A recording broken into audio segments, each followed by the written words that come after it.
Well, good morning. Here it is. It's Monday morning. We're at the start of a new week. And anyway, of course, today is September the 25th.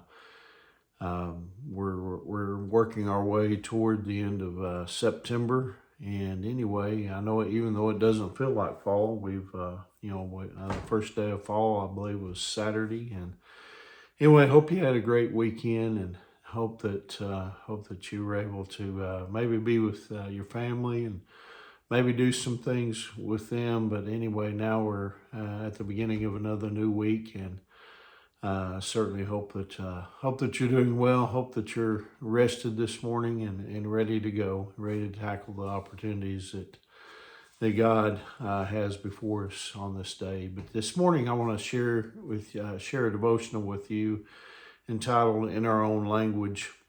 There's something wrong in our lives. When we need an image or an icon, to worship God. We must understand that God, He forbids this. In Exodus chapter 20, I think on Friday we reference this. He tells us we're not supposed to do that. He doesn't want us to relate to Him in that way. We must also understand, that sometimes people, can become idols in our lives. Maybe someone was instrumental in, bringing us, to Christ, and or we have great admiration, for a certain pastor or leader.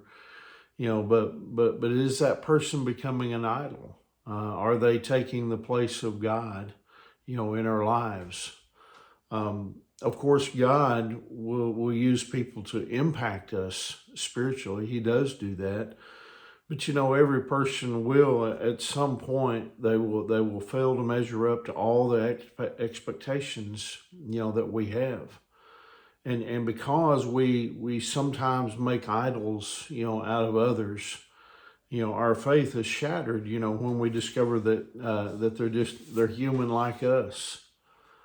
In the parable of the sower, Jesus, He talked about, seed that grew up quickly, but because it had no root, it quickly withered away. And this represents people who don't get a good foundation spiritually. They don't build their faith on Jesus Christ and His Word. Something or someone became an idol in their lives, and that idol failed to measure up to their ideal, and so they give up. Because the foundation that they built was on faulty ground, and we need to build our foundation only on Jesus Christ. Idols also can be ourselves. In Romans chapter 1, verse 21, it tells us this. It says, yes, they knew God, but they wouldn't worship Him as God or even give Him thanks. And they began to think up foolish ideas of what God was like. As a result, their minds became dark and confused. The first creature that people substitute for God is themselves. Ultimately, all idolatry comes down to people worshiping themselves. They want to be in control. Humanity is, incurably religious.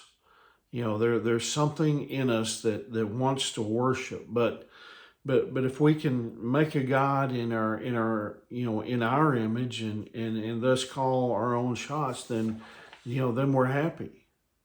You see, that's because for all practical purposes, we have formed a God in our own image. We have put ourselves in the place of the one true God.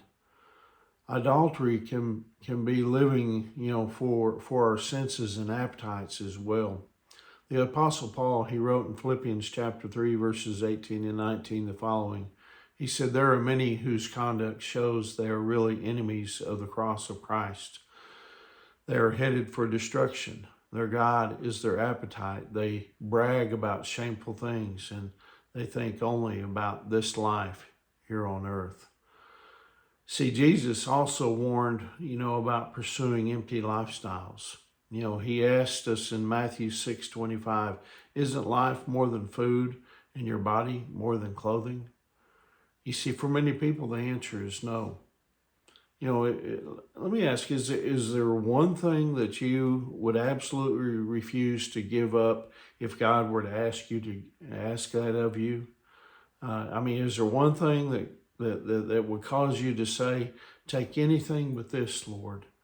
You see, if so, then see that thing, you know, that pursuit, that passion just may be an idol, you know, in your life. And we need to get rid of all the idols in our lives, no matter what they may be. And we need to solely lean on Jesus to be to control our lives. And so, you know, that's my hope for myself. That's my hope for you, is that we would certainly put all of our hope in Jesus. And so anyway, hope that encourages you here on this Monday morning. Hope you have a wonderful day. Remember, Angie and I, we love you guys, and we're praying for you. And want to remind, if you haven't heard, we're having revival at Hydro First Baptist Church. And so, you know, we got 3 services left Monday, you know, tonight, tomorrow, and Wednesday nights. We have a meal at 6 o'clock and have service at 7 o'clock. And so come join us if you can. We'd love to see you. And anyway, hopefully, Lord willing, I'll see you tomorrow morning. God bless you.